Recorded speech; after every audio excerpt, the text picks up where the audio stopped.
Mis amados hermanos, si yo les preguntara qué es lo más importante que puede hacer un creyente, ¿qué me responderían? De seguro habría muchas cosas que vendrían a su mente y muy seguramente los aspectos que están en este pasaje estarían presentes: la oración y el testimonio. Y de esto es lo que vamos a hablar en esta mañana, porque básicamente hacia eso apunta el pasaje. Pablo quiere que la iglesia en Colosas conozca estos aspectos que son importantes para la vida de la iglesia. Estamos llegando al final de la carta y al hacerlo, Pablo quiere dejar en la mente de los hermanos dos aspectos o dos acciones que la iglesia debe hacer, y ambas tienen que ver con el trabajo en el servicio y la obra misionera, con el servicio y el testimonio.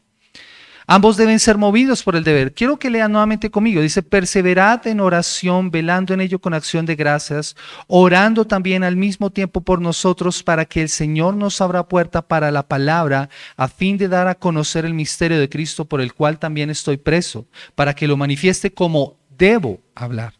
Andad sabiamente para con los de afuera, redimiendo el tiempo. Sea vuestra palabra siempre con gracias, sazonada con sal, para que sepáis cómo debéis responder a cada uno. Ahora, hago énfasis en esas dos palabras porque es un deber, ambas cosas. Pablo apela a los creyentes y aquí les está dando las últimas instrucciones antes de despedirse. Eso es como cuando alguien está indicando alguna cosa. No sé si les ha pasado que en algunas ocasiones uno está haciendo varias cosas y va a salir, pero no se le vaya a olvidar esto. Pero tenga presente esto. Pablo está haciendo exactamente lo mismo al final de la carta a estos hermanos que les está escribiendo. Y él quiere que tengan en cuenta estas dos consideraciones muy importantes: la oración y el testimonio. La oración y el testimonio. Por eso el título de este sermón es La oración y el testimonio en la vida de la iglesia. La oración y el testimonio en la vida de la iglesia. ¿Cuáles son entonces las dos acciones que debe hacer la iglesia? ¿Cuáles son las dos acciones que debe hacer la iglesia? Debe perseverar en la oración y debe saber cómo andar en medio de los no creyentes. Debe perseverar en la oración y debe saber cómo andar en medio de los no creyentes. Veamos la primera. Vaya conmigo nuevamente a Colosenses 4, 2 al 4. Dice: perseverad en oración, velando en ella con acción de gracias, orando también al mismo tiempo por nosotros, para que el Señor nos abra puerta para la palabra, a fin de dar a conocer el misterio de Cristo, por el cual también estoy preso, para que lo manifieste como debo hablar. Pablo indica lo que la iglesia debe hacer, y es, claro, perseverar en la oración. Ahora, es importante entender lo que significa la palabra perseverar. Perseverar significa persistir firmemente en una cosa, dando cuidado constante a ella. Inclusive algunos diccionarios hablan de anhelar una cosa, de ser constantemente diligente. En ocasiones se usa para hablar de algo que haces, como un lugar al que asistes asiduamente. No sé quiénes de ustedes practican deporte o van al gimnasio. Para que usted pueda ver resultados en su vida haciendo deporte, ¿qué necesita tener? Necesita tener disciplina, necesita tener constancia, necesita ser perseverante. Y eso es lo que Pablo quiere que estos creyentes entiendan. ¿De qué paso debemos entender nosotros? Que debemos perseverar. Pero de la misma forma en que tú perseveras haciendo cosas como ejercicio, hay un aspecto en tu vida como creyente en el cual tú debes perseverar. Y es el de la oración. Debemos mantenernos constantes, como dicen otras versiones. Dedíquense, nunca se cansen de orar. Dediquen siempre tiempo para la oración. Y los cristianos oran. Eso es algo que los cristianos entendemos y damos por sentado en nuestras vidas. Los cristianos oran, pero también lo hacen los no creyentes. Pero de algo podemos estar seguros, y es que no podemos decir que somos cristianos y no orar. Eso es algo incongruente. Ser cristiano y no orar es básicamente no ser cristiano. El peligro constante al que somos expuestos es que podemos abandonar la disciplina de la oración. Ese es el peligro en el que nosotros estamos constantemente, al cual estamos constantemente amenazados. Abandonar la oración. Podemos hacer una multitud de cosas, pero de seguro una de las primeras que olvidamos, o la primera que descuidamos, o la primera que dejamos de paso en nuestras vidas es la vida de oración. No sé si les ha pasado que en ocasiones uno se levanta a las carreras y ya se me hizo tarde, no me sonó el despertador, tengo que salir corriendo a la oficina, al trabajo, a una cita, y lo último que uno hace es orar. Y ahí ya empiezas tu día mal. La palabra de Dios nos está llamando a que nosotros seamos constantes y perseverantes en la oración, porque es un peligro para nuestras vidas abandonar esta disciplina. Escuchen lo que dijo Jesús a Pedro que hiciera para que no entrara en tentación. Mateo capítulo 26, el versículo 41 al 43. Estamos en la última semana de Jesús, unas horas antes de ser arrestado, dice la palabra del Señor en Mateo capítulo 26, el versículo 41 al 43. Dice la palabra del Señor de la siguiente forma: velad y orad para que no entréis en tentación. El espíritu a la verdad está dispuesto, pero la carne es débil. Otra vez fue Jesús y oró por segunda vez diciendo: Padre mío, si no puedo pasar de mí esta copa, sino que yo la beba, hágase tu voluntad. Vino otra vez y los halló durmiendo, porque los ojos de ellos estaban cargados de sueño. Y eso ocurre en el Getsemaní, unas horas antes de que Jesús fuera entregado para ser sacrificado. En el momento más importante de Jesús, su llamado a sus discípulos es que se mantuvieran constantes en la oración, porque de esa manera enfrentarían la tentación y no cederían ante ella. Y creo que eso es importante porque nos da cuenta a nosotros de por qué muchas veces en nuestras vidas no ocurre lo que debería estar ocurriendo, que es vencer la tentación.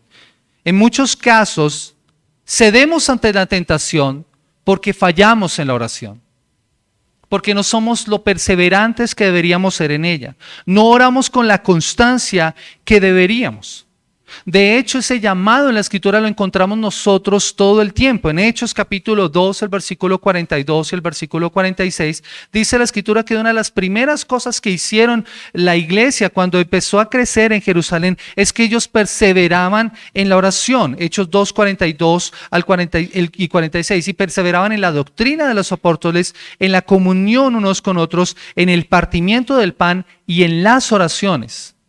Son 4 elementos, pero allí está incluido la oración. Versículo 46. Y perseverando unánimes cada día en el templo y partiendo el pan en las casas, comían juntos con alegría y sencillez de corazón. Allí estaban ellos orando constantes. Y en Hechos capítulo 6, el versículo 4, cuando ocurre la situación entre los apóstoles y la iglesia, que ellos estaban sintiendo una carga pesada por el servicio, ellos hablaron con la iglesia y le dijeron: nosotros debemos perseverar en la oración y en la palabra. Alguien debe servir. Así que el llamado constante es que la iglesia oraba, perseveraba en ello. Y no solamente en estos pasajes, nosotros lo encontramos en Romanos capítulo 12, el versículo 12. Romanos capítulo 12, el versículo 12. Versículo 12 dice: gozaos en la esperanza, sufridos en la tribulación, constantes o perseverantes en la oración. César siempre cuenta un chiste sobre él. Filipenses capítulo 4, el versículo 6. Orad sin cesar. No podemos orar sin César. Debemos orar con Él y por Él.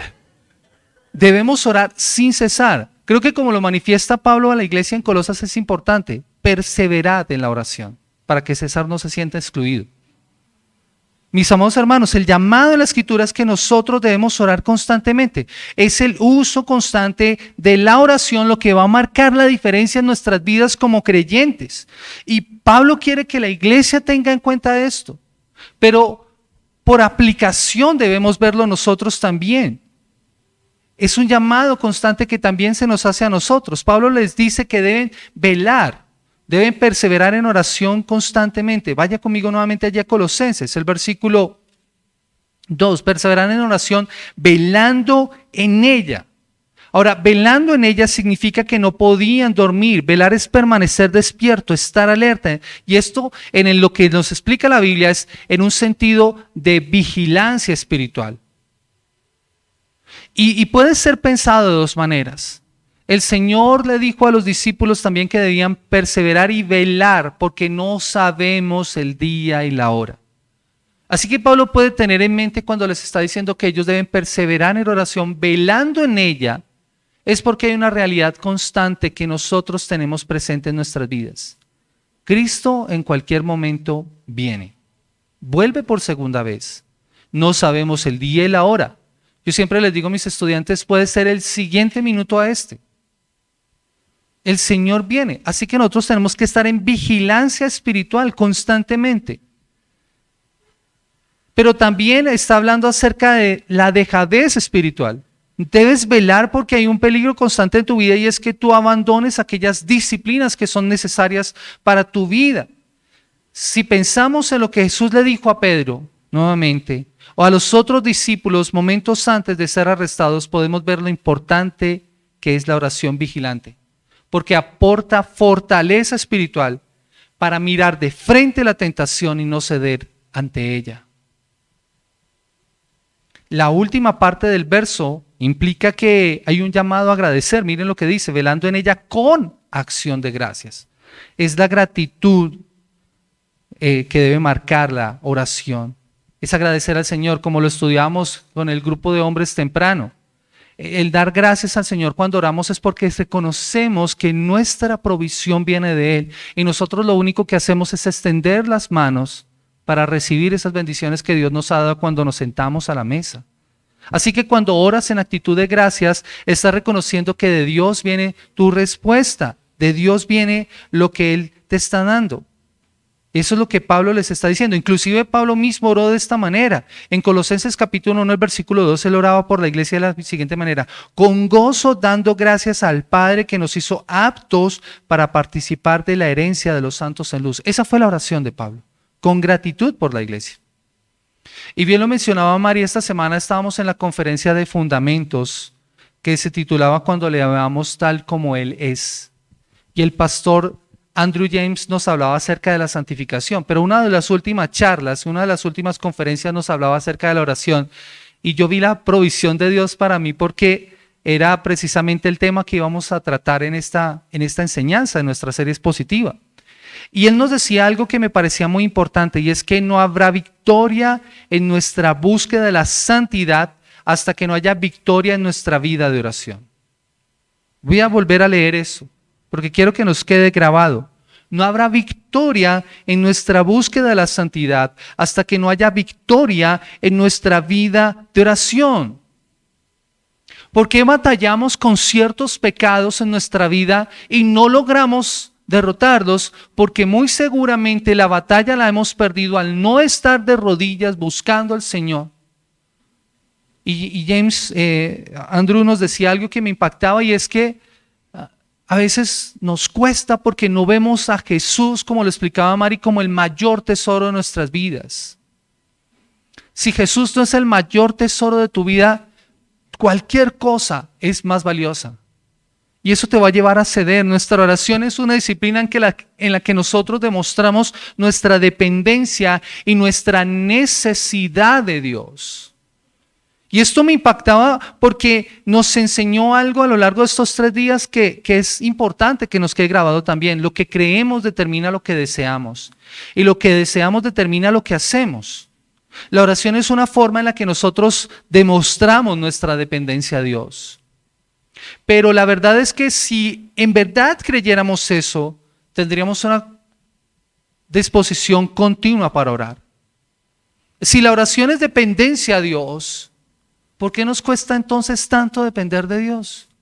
Es porque en realidad no estamos creyendo eso. Y como no creemos, no lo deseamos. Y como no lo deseamos, no lo estamos haciendo. Pero si en realidad crees que la oración es una forma en la que tú dependes del Señor, entonces desearás orar. Y si deseas orar, eso es lo que harás. Orarás al Señor. Piensas tus anhelos más profundos. Cuando tú deseas algo, haces todo lo posible para alcanzarlo. ¿Por qué no aplicar eso a nuestra vida de oración? ¿Por qué no vivirlo como el Señor nos lo dice? La oración, decía Andrew James, tomando una porción de un pastor que se llama Jerry Bridges, la oración es la expresión tangible de nuestra dependencia de Dios. Podemos decir que dependemos de Dios, pero lo negamos si nuestra vida de oración es pobre o superficial. Tú puedes decir que dependes de Dios, Pero si no lo haces, estás negando eso. O si tu vida de oración es superficial, estás negando la dependencia a Dios. De la misma manera que Jesús llama a sus discípulos a velar y a orar y a perseverar en oración para no entrar en tentación, esa advertencia es para nosotros. ¿Hay algún pecado en tu vida en el que no consigues la victoria? ¿Estás tomando en serio las palabras de Jesús de velar y orar o el llamado a perseverar en oración, velando en ella con acción de gracias como nos lo dice Pablo? Mira lo que ocurrió con los discípulos. Nuevamente, deberíamos mirar nuevamente Mateo capítulo 24. Miren lo que ocurrió con los discípulos. Jesús les dijo, velen, oren y velen para que no entren en tentación. Y cuando Jesús se apartó, y cuando volvió a ellos, ¿cómo los encontró? Durmiendo, o sea, no velaron ni oraron. Y uno a uno se dieron a la tentación. Pedro mismo le había dicho, Señor, yo nunca te negaré. Y unas cuantas horas más adelante, antes de que cantara el gallo, ya lo había negado 3 veces. ¿Dónde empezó su fracaso? En el momento en el que no dobló sus rodillas y no oró al Señor en dependencia al Señor. Si no tomamos en serio estas palabras, vamos a ceder fácilmente ante el enemigo. Y eso es lo que Pablo tiene en mente para la iglesia en Colosas. Pero también lo tiene en mente para nosotros como iglesia y como comunidad. Pero Pablo les pide algo interesante en su oración. Es que es interesante lo que Pablo dice, versículo 3, orando también al mismo tiempo por nosotros para que el Señor nos abra puerta para la palabra de Dios, a fin de dar a conocer el misterio de Cristo por el cual también estoy preso, para que lo manifieste como debo hablar. En su oración, mientras ellos están orando, Pablo les pide, oren por nosotros, pero no oren para nuestra liberación. Pablo está preso por causa de predicar el mensaje del evangelio. Mientras se escribe esta carta, él está en una cárcel. Y su oración podría ser, Señor, que salgamos rápido de aquí. Que podamos, que los guardias se duerman y que las puertas se abran para que nosotros nos podamos escapar de aquí. No, Pablo no ora por eso. El misterio de Cristo es algo que debe ser manifestado y por ese misterio Pablo está en prisión, pero aún allí ese misterio tiene el poder de transformar las vidas. ¿Sabe? Pablo no le importa estar tras las rejas, porque él sabe que la palabra de Dios no está presa y tiene la capacidad para seguir transformando. Pablo no pide por su liberación o porque Dios le permita escapar de la cárcel, sino que el Señor les abra la puerta para la palabra.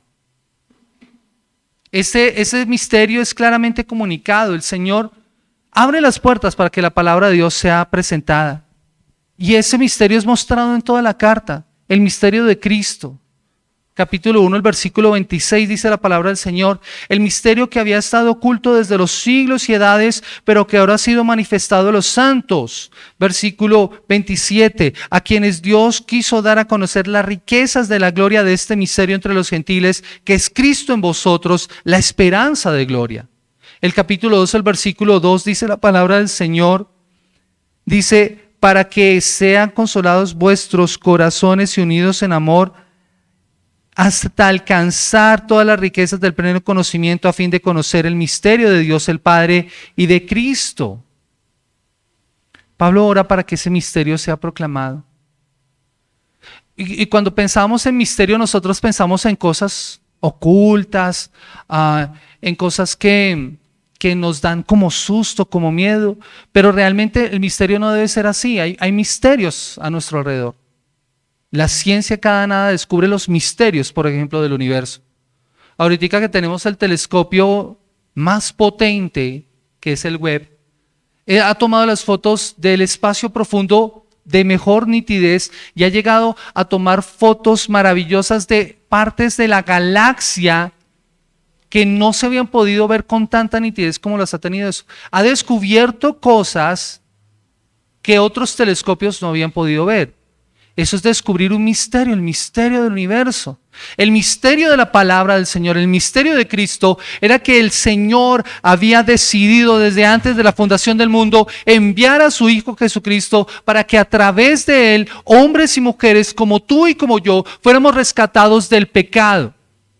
y llevados a una nueva vida. Ese misterio es el propósito de Dios de reconciliar al mundo por medio de Cristo y salvar a los pecadores introduciéndolos en una nueva familia. Ese es el misterio al cual el Señor está llamando a Pablo a predicar, y el misterio que nosotros hemos creído. Es el misterio que nos permite ahora orar, porque toda la obra de Cristo, toda su obra redentora, esa nueva creación que somos nosotros y nuestra nueva posición como creyentes, como hijos de Dios, produce un propósito: que caminemos con Dios. Por eso Pablo les dice lo siguiente: mientras ustedes hacen su vida, mientras ustedes están viviendo su vida, sean conscientes de esta realidad, que pueden orar en cualquier momento, perseveren en oración, pero mientras lo hacen, oren por nosotros, oren para que la palabra de Dios siga siendo predicada, oren al Señor para que el evangelio se siga extendiendo, oren al Señor para que se haga la voluntad de Dios aquí así como se hace en el cielo, se haga así también en la tierra. Oren al Señor por eso. Y mis amados hermanos, cuando hablamos acerca de perseverar en la oración, no es que todo el tiempo estemos en actitud así, como agachada, de rodillas todo el tiempo. No, es que constantemente podemos estar hablando con Dios. Porque la palabra de Dios nos dice que Él ha hecho habitar en nosotros su Santo Espíritu. En los creyentes habita el Espíritu Santo. Ahora nosotros somos el templo de Dios. Él habita dentro de nosotros, por eso podemos hablar con Él constantemente y Él nos está escuchando. Pero ¿por qué no lo hacemos tanto como deberíamos? La perspectiva de que Dios está presente en todo momento y en todo lo que estemos haciendo es una realidad en nuestras vidas. Colosenses capítulo 3, el versículo 17 nos dice: y todo lo que hacéis, sea de palabra o de hecho, hacedlo todo en el nombre del Señor, dando gracias a Dios el Padre por medio de Él. Eso es oración. Todo lo que nosotros hacemos, de palabra o de hecho, damos gracias al Señor. Señor, gracias por darme la oportunidad de hacer este trabajo. Señor, gracias por darme la oportunidad de estar en este lugar. Señor, gracias por darnos la oportunidad hoy de haber podido presentar a Juan Salomón y a Juan José. Gracias al Señor, porque son momentos en los que nosotros podemos darle gracias al Señor. Esa es la perseverancia en la oración. Y mientras haces esto, Señor, darnos este regalo maravilloso. Gracias, Señor, por las puertas que se abren para predicar el Evangelio, para que el Evangelio siga extendiéndose. Tenemos una nueva vida, con nuevos anhelos y nuevos deseos. Y eso marca la diferencia en cuanto a nuestra vida de oración. La oración nos ayuda a estar conscientes de Dios y nos lleva a caminar en una nueva relación con Él. Por eso es que Pablo pide para que tengan la oportunidad de proclamar el mensaje que se ha estado estudiando a lo largo de esta carta. Eso es lo que Pablo les está pidiendo. A cualquier lugar en el que estén, el mensaje pueda ser compartido con claridad. Y algo que nosotros podemos darnos cuenta es que a veces nuestra oración no es la oración que debería ser, es demasiado egoísta. Nosotros pedimos solamente para nosotros, como dice la Escritura. Pedimos y no recibimos porque pedimos mal, para gastar en nuestros deleites. Pero Pablo no está pidiendo para él. ¿Por qué si él no lo hace, por qué lo hacemos nosotros? Así que tenemos que ser conscientes de esto. Y en medio de toda esta circunstancia de Pablo estar preso, él no lamenta su situación. Él no lamenta la circunstancia en la que está. Él se sobrepone y continúa trabajando para dar testimonio del Evangelio. Y yo me lo imagino en estas circunstancias a Pablo, preso, con un guardia todo el tiempo a su lado, pero él ora para que él tenga la oportunidad de poderle hablar al guardia, de que aún el jefe de la cárcel pueda escuchar el mensaje del Evangelio, que todo aquel que venga a visitarlo, que venga a preguntarle, él tenga la oportunidad de poder hablar con él. Eso es lo que Pablo está teniendo en mente. Algunos dicen, el Señor no contestó a su oración afirmativamente, no lo dejó salir. Pero sabe, la palabra de Dios no está presa porque él pudo escribir estas cartas, pudo escribir a los colosenses, y sus palabras siguen teniendo impacto en nuestras vidas. Es por eso que podemos tener esto. Las puertas siguen estando abiertas para que el Evangelio siga siendo predicado. Mis amados hermanos, entonces la primera acción que debe tener la iglesia es perseverar en oración. La segunda es saber cómo andar en medio de los no creyentes. Saber cómo andar en medio de los no creyentes. Versículo 5 y versículo 6. Andad sabiamente para con los de afuera, redimiendo el tiempo. Sea vuestra palabra siempre con gracia, sazonada con sal, para que sepáis cómo debéis responder a cada uno. Pablo hace un llamado aquí a la iglesia nuevamente, a ellos como iglesia en medio de la sociedad y la cultura en la que están inmersos. Y llegando al final de la carta toca uno de los temas que también ha hablado, el de andar. Cuando nosotros hablamos de andar, no es solamente la acción de caminar, sino habla acerca del comportamiento que debemos tener. Miren lo que dice la palabra del Señor en Colosenses capítulo 1, el versículo 10, que tiene que ver con el comportamiento. Versículo 10, para que andéis como es digno del Señor, agradándole en todo y llevando fruto en toda buena obra. Y esto se ve porque ellos han recibido a Cristo. Colosenses 2:6, por tanto, de la manera que habéis recibido al Señor, andad en Él. ¿Ven el comportamiento? Porque han resucitado con Cristo y buscan las cosas de arriba donde Cristo está sentado y han puesto la mirada donde Él está sentado y su vida está escondida en Él, como dice Colosenses 3 del 1 al 3. Si pues habéis resucitado con Cristo, buscad las cosas de arriba, poned la mira en las cosas de arriba y no de las de la tierra, porque habéis muerto y vuestra vida está escondida con Cristo en Dios. Cuando Cristo vuestra vida se manifieste, entonces vosotros también seréis manifestados con Él en gloria. Y esto lo lleva a abandonar el pecado, a dejar el pecado, como dice el versículo 5 al versículo 7. Haced pues morir lo terrenal en vosotros, fornicación, impurezas, pasiones desordenadas, malos deseos, avaricia, que es idolatría. Dice en versículo 8, pero también dejando también estas... versículo 7, y en las cuales vosotros también anduvisteis en otro tiempo cuando vivías en ellas. ¿Ven? El comportamiento que tenían antes, pero ahora tienen un nuevo comportamiento. Por eso es que Pablo les lleva a vivir de una forma diferente. Ahora, ¿cómo demuestran ese andar nuevo? Con esto, compórtense sabiamente con los no creyentes. Vivan sabiamente entre los que no creen en Cristo. Pórtense sabiamente delante de los que no creen en Cristo. Otra versión dice, usen su inteligencia para tratar como se debe a los que no confían en Cristo. Así que, ¿qué significa andar sabiamente con los de afuera? Pablo lo responde allí cuando dice, aprovechando bien el tiempo. Otras versiones dicen, redimiendo el tiempo. Y eso significa comprar para uno mismo. Comprar la oportunidad, utilizar la oportunidad correctamente. En la palabra del Señor hay dos palabras, valga la redundancia, para hablar acerca de tiempo. La primera es el cronos, que es el tiempo que se mide y el que se cronometra. De allí viene nuestra palabra cronómetro, porque es el que mide el tiempo. Pero está también el kairos, y el kairos habla acerca de oportunidad. El kairos de Dios es una oportunidad, un periodo donde hay algo apropiado y tiene ciertas características, por eso es una oportunidad. Ahora, ¿qué tiempo está pidiendo Pablo que rediman los creyentes? ¿El cronos o el kairos? El kairos, aprovechar al máximo cada oportunidad. El cronos es el tiempo que tú no puedes perder, por eso es el tiempo vale oro si tú lo desperdicias. Pero aquí el Señor les está diciendo a ellos, aprovechen es la oportunidad que tienen. El momento maravilloso, la oportunidad que tienen. Así que el apóstol llama a que aprovechen al máximo cada oportunidad que tengan con los que no creen. Tratar de aprovechar al máximo cada oportunidad, procurando volver a cada una de ellas para el máximo provecho, para que ninguna se pueda perder.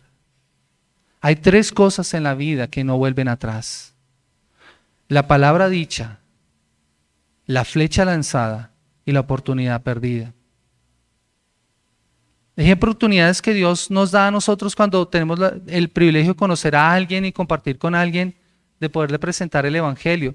Hace poco estábamos estudiando en un material que se llama Cristianismo Explorado la historia de un pastor que se llama Rico Tice, y él cuenta que en alguna ocasión lo invitaron a un restaurante allá en Londres y él estaba allí esperando mientras lo llamaban para entrar al salón donde iba a entrar, y él sí vio a un joven como muy apuesto ahí al frente y se le pareció muy conocido. En alguna parte lo he visto, decía él. Y solamente como se cruzaron así, él dice un frío saludo inglés, un muy buenas tardes como muy tímido, y cada uno como que siguió en lo suyo, hasta que alguien abrió una puerta y alguien dijo, es que no recuerdo, Henry creo que se llama, el príncipe de Inglaterra, era el príncipe de Inglaterra. Dice, cuando él se dio cuenta que era el príncipe de Inglaterra, dijo, ¿cómo puede ser que yo haya perdido esta oportunidad? Estuve tanto tiempo aquí con el que va a ser mi futuro rey y no aproveché para haberle podido preguntar algo o haber hablado con él. Y él dice esto, no es que nos hubiéramos convertido en grandes amigos, pero creo que esa conversación sí hubiera cambiado mi vida. Y de eso está hablando aquí la palabra del Señor. A veces Dios nos da a nosotros oportunidades para compartir con personas y son oportunidades únicas y nosotros las dejamos pasar por temor o por miedo. Y nosotros que somos llamados a presentar el mensaje del Evangelio, ignoramos esos momentos. No es forzar los momentos para entonces todo convertirlo en espiritual, pero sí es saber leer, usar la inteligencia, como dice aquí algunas versiones, usen su inteligencia para tratar como se debe a los que no confían en Dios. Nosotros como creyentes tenemos esa responsabilidad. Y Pablo tiene en mente esto pensando en el contexto de la iglesia. Recuerden que ellos estaban amenazados por esos falsos maestros que les decían que ellos tenían que pertenecer como una sociedad secreta en donde iban a recibir unos misterios en la revelación solamente para un grupo élite pequeñito allí de personas y que ellos tenían que pagar por eso. Y Pablo les está diciendo, no, todos nosotros como creyentes, todos nosotros como discípulos tenemos que saber aprovechar al máximo cada oportunidad. No es para una élite de la iglesia. Y eso es algo que nosotros como comunidad y como creyentes tenemos que cambiar. La responsabilidad de predicar el evangelio no compete solamente a los pastores y a los líderes. Es una responsabilidad que tenemos todos y cada uno de nosotros de aprovechar al máximo cada oportunidad. Por eso es necesario usar bien las palabras, como dicen otras versiones. Converse, que su conversación siempre sea agradable, siempre amena, de buen gusto. Deben saber cómo tratar de contestar a cada uno. La Nueva Traducción Viviente dice que sus conversaciones sean cordiales y agradables, a fin de que ustedes tengan la respuesta adecuada para cada persona. O la Nueva Biblia al Día dice, hablen siempre con buen gusto de forma amena, así podrán contestar siempre las preguntas que les hagan. O la traducción del lenguaje actual une versículo 5 y versículo 6 y dice, usen la inteligencia para tratar como se debe a los que no confían en Cristo. Aprovechen bien cada oportunidad que tengan de conversar con ellos. Hablen siempre de cosas buenas, díganlas de manera agradable, piensen bien cómo se debe contestar a cada uno. O la palabra de Dios para todos dice, sean siempre amables e inteligentes al hablar, así tendrán una buena respuesta para cada pregunta que les hagan. Mis amados hermanos, es un grave error de nosotros como creyentes no saber hablar con otras personas. No sé si les ha pasado que ustedes se encuentran con personas que dicen ser cristianas, pero que no tienen una buena conversación. Yo recuerdo en una ocasión, mi suegro tenía un restaurante, administraba un restaurante que se llamaba El Bogotá, cerca de la Plaza Bolívar, en la esquina del Palacio de Justicia.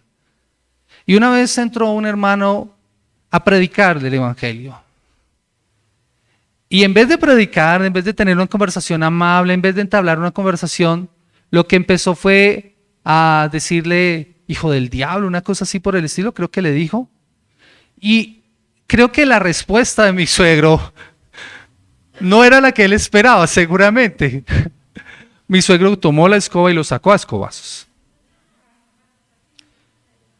Y traigo esta colación, mis amados hermanos, porque nosotros no podemos caer en ese error que han caído muchos cristianos. Nuestra conversación debe ser amable. Nuestra conversación debe ser amena, debe ser inteligente. Habla a nosotros de que nosotros tenemos que capacitarnos para hablar. Nosotros tenemos tema para conversar.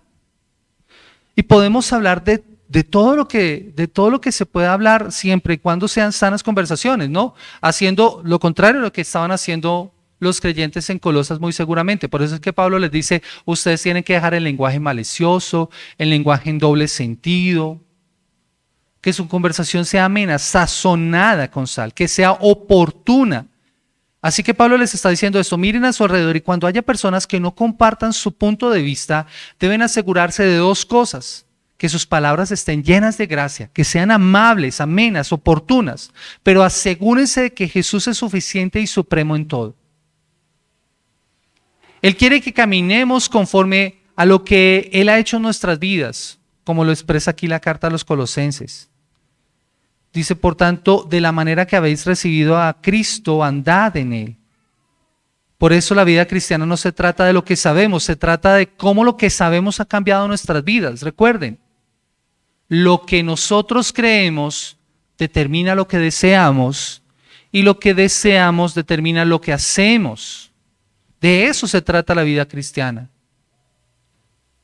Y como les digo, aprendimos esto en la conferencia y me impactó muchísimo, y que esto se devuelva real en nuestras vidas por medio de la obra de Cristo. Porque si hemos recibido a Cristo Jesús, debemos andar como Él anduvo. Por eso es que es impactante lo que hace Él con los niños. Cuando le presentaban niños, ¿Él qué hacía? No, a mí no, con estos mocosos yo no quiero nada. No, y los discípulos que reprendían a los que los traían, ¿qué hizo Jesús? Los regañó. Dejad a los niños venir a mí. Uno ve cuando una persona es agradable y los niños lo buscan para estar con esa persona. Nosotros como cristianos debemos tener eso. Pero también con otras personas. ¿Qué hizo Jesús con el fariseo cuando fue a él de noche? Tuvo una conversación profunda. ¿Qué hizo Jesús con la mujer samaritana en el pozo? Una conversación profunda. Y así con cada uno que fue a buscarlo. Una persona que se encontraba con Jesús no salía igual. Mis amados hermanos, guardando las obvias proporciones, una persona que se encuentre con nosotros no debería quedar igual. Y de algo estamos convencidos, y lo hemos dicho nosotros aquí también. En muchas ocasiones, la única Biblia que una persona leerá en su vida es tu vida. Así que, ¿qué clase de mensaje vas a transmitir? ¿Corresponde a lo que nos enseña la palabra del Señor? Así que tenemos que evaluarnos nosotros. El llamado que nos hace Pablo en estos dos versos es que el cristiano no se aísle, porque ese es el otro error. Entonces, no me junto con nadie, no me quiero contaminar, porque hemos escuchado esas expresiones.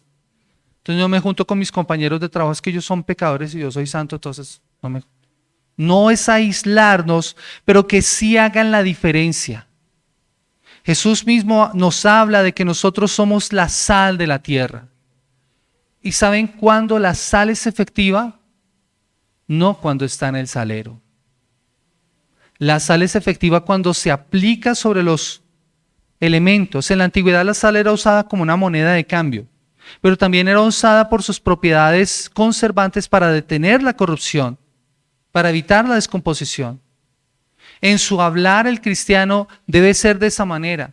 Como lo dice R.C. Sproul, las palabras de los cristianos, al igual que sus vidas, deben promover la pureza en vez de fomentar la corrupción espiritual, ética y relacional. Anteriormente, Pablo les había a los creyentes que debían dejar de hablar con blasfemias y palabras deshonestas de su boca, en Colosenses capítulo 3, el versículo 8, que lo había estado predicando César. La forma en que esto debe verse es la forma en la que habla con otras personas.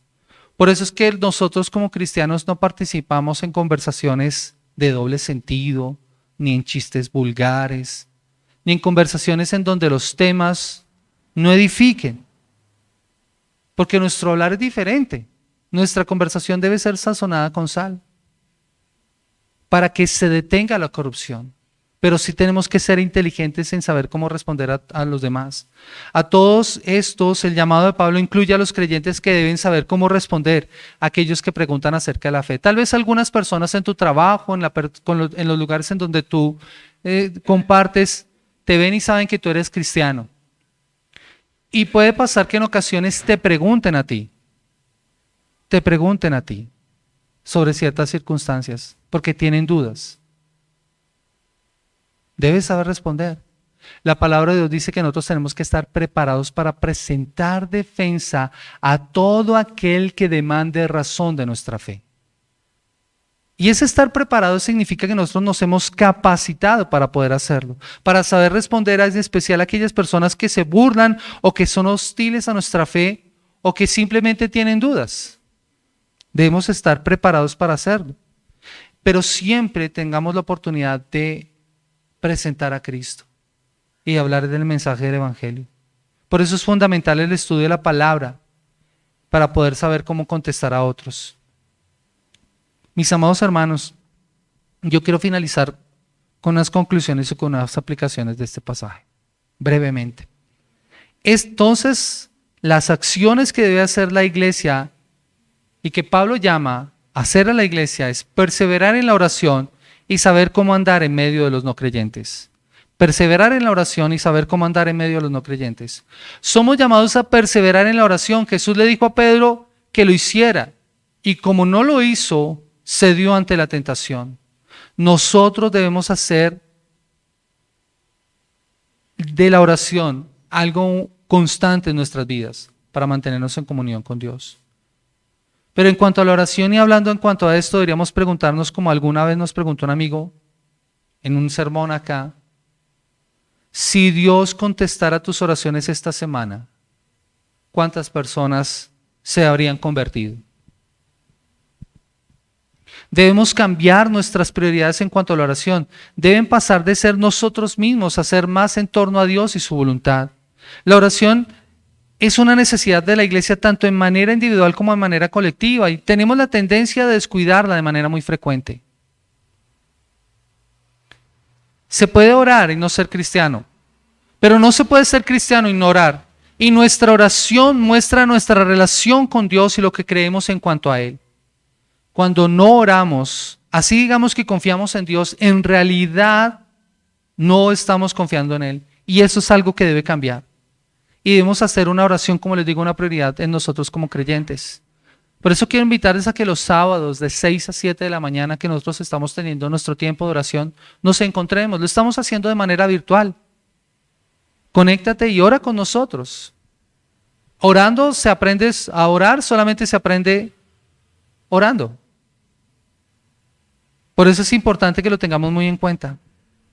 ¿Por qué no oramos más como creyentes? Me preguntaba yo mientras estudiaba esto. La verdad es porque no estamos amando a Dios como deberíamos.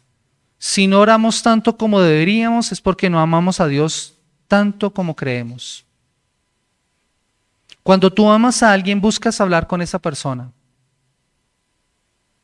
Cuando tú amas a alguien, buscas hablar con esa persona, mantenerte en contacto, conversar con ella todo lo que más puedas. Recordemos que lo que descreemos determina lo que deseamos y lo que deseamos determina lo que hacemos. Cuando tú crees que amas a una persona y la deseas, buscas estar en contacto con ella. Pablo expresa aquí el propósito de la oración por eso y la necesidad de perseverar en la oración. Debemos andar sabiamente con los de afuera y hablar de la manera correcta con ellos, de manera que nuestro testimonio corresponda al testimonio que Jesús quiere que demos. Debemos aprovechar la oportunidad que se nos presente para proclamar el Evangelio. No necesitamos permiso de la iglesia para evangelizar y hablar con otros las verdades del misterio de Cristo. No necesitamos ese permiso. Si tienes la oportunidad de hablar con alguien, habla. No tienes que llamar al pastor para decirle, pastor, usted puede venir a hablar con él. Habla tú. El Señor lo ha puesto en tu camino. Esa es tu oportunidad. Debes hacerlo. Y si estás sin Cristo en esta mañana, recuerda que Dios nos ha dado el misterio de Cristo. El misterio de Dios presentado en la carta, como lo estuvimos nosotros estudiando. Y el misterio es este: reconciliar al mundo por medio de Cristo, salvarte de tus pecados e introducirte en la nueva familia, en la familia de Dios. Así que ven al Padre solo por gracia, solo por Cristo y solo por la fe para que tus oraciones tengan un nuevo sentido y tus palabras tengan un nuevo propósito. Que el Señor bendiga su palabra en esta mañana y que nos ayude. Señor y Dios Padre, en el precioso nombre de Cristo Jesús queremos darte gracias por ayudarnos, Señor, a entender la importancia de velar y orar, a perseverar en la oración, Dios. Señor, gracias por ayudarnos y bendecirnos en este día, por permitirnos orar en tu presencia. Ayúdanos, Señor, para que cambie aquello que creemos en cuanto a la oración, para que sea algo que deseemos y algo que anhelemos. Señor, para que cambie también nuestra manera de hablar, Padre, para que hablemos sabiamente para con los de afuera, para que demos un testimonio efectivo y real a las personas que no te conocen, Dios. Que nuestra conversación sea diferente. Señor, no podemos solos. Necesitamos de tu gracia y de tu favor. Necesitamos de tu guía, Señor. Oh bendito Dios, gracias por ayudarnos a poder entender estas verdades que se nos son presentadas en el Evangelio. Señor, que tu gracia y tu favor sean sobre nuestras vidas y que tú nos acompañes este resto de día en el precioso nombre de Cristo Jesús. Amén. Amén.